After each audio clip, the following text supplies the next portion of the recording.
Here we are at Fastrack Bicycles on Canon Perdido Street in Santa Barbara, and right now we're going to talk with Dave Lettieri. He's a one-time Olympian and 8-time national champion. Let's go inside and say hello. Thanks for having us out. How you doing, Scott? Pretty good, pretty good. Visiting Santa Barbara, stoked to be here. All right, it's a great place. Yeah. So you've been riding your entire life. Been riding since 1977, for almost 45 years now.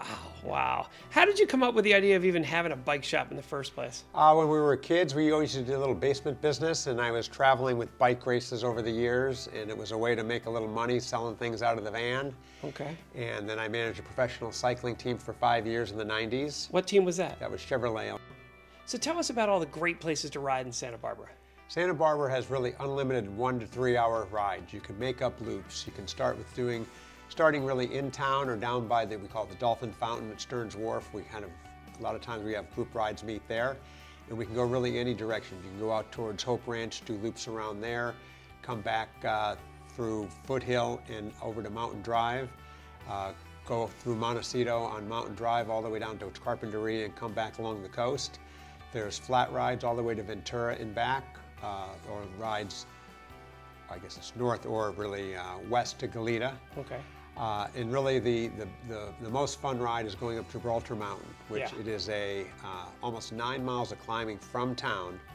And there's very few places in the world where you can have that big of a mountain really in your town. And the views on the top there on Camino Cielo are epic. World-class views on both sides of the mountain. When you get up there on Camino Cielo, it's phenomenal. All right, let's talk a little bit about your accolades and some of the memorabilia you have here on the wall. So I see you have the U.S. Junior World Team photo from 1981. Right, we have some photos when we were racing, I guess it's almost 40 years ago now. It's just crazy to think about. These are some national championship jerseys. I won. The Stars and Stripes signifies your national champion, and you get that when you win, you get to wear that in the same event for the year. So when you're racing, the people who are wearing that, are national champions. This is a state champion jersey I won while I was here at the shop. I decided to go try a little track racing that I hadn't done in years, and I won. And then there's a Pan American Games gold medal from 1987 and some other photos from the races. And you also went on tour with Lance Armstrong as a mechanic, correct? In the year 2000, Lance and a lot of the other pro teams would come to Santa Barbara because it's such a great place to train over the years. They'd set up training camps up in Solvang. They'd bring the whole pro team here. So me and Lance became friends, and before the 2000 tour, he asked if I'd like to come to the tour and be his personal mechanic. Wow. And it worked out great. He won. I only dealt with the bikes. Nothing else. And we've stayed friends over the years, and it was a great experience that not too many people get to do, to be on the inside of a Tour de France winning team in person. What's some of the biggest bike fixes you had to do when you're out on a tour like that? Well, it's tons of maintenance. Okay. Each night you be sure the bike is perfectly clean, then you go through all the bolts, all the parts to be sure they're absolutely perfect. He had new tires every day. Wow. New tires. Wow. Okay. And fortunately, throughout the 21-day event, no mechanicals, no problems, no issues. That's amazing. Good for me. Yeah. So as you know, I've ridden with you many times here in Santa Barbara. You always get a blowout. Everybody gets a blowout, gets a flat. Right. It totally slows you down. You're like, now I'm off the back, right? So would you be able to kind of show us what that entails? Absolutely, because there's no reason. So many people come in the shop with a flat tire. It ruined their ride. They had to get picked up. They had an Uber. And there's no reason for that. Sure. Because they usually have the equipment. We'll show you how to do it, and it takes 3 to 5 minutes to change a flat tire if it all goes well. Awesome. All right, so why don't we head over and check out how to change a tire. Let's go.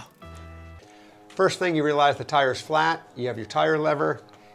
You wedge the tire lever under the bead of the tire, and you roll it all the way around. Got it.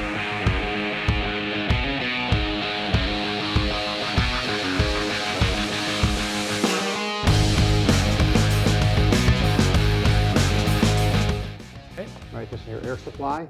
You're going to check. Good idea to check to be sure you can't see the tube showing at any point. It's all tucked in underneath the rim.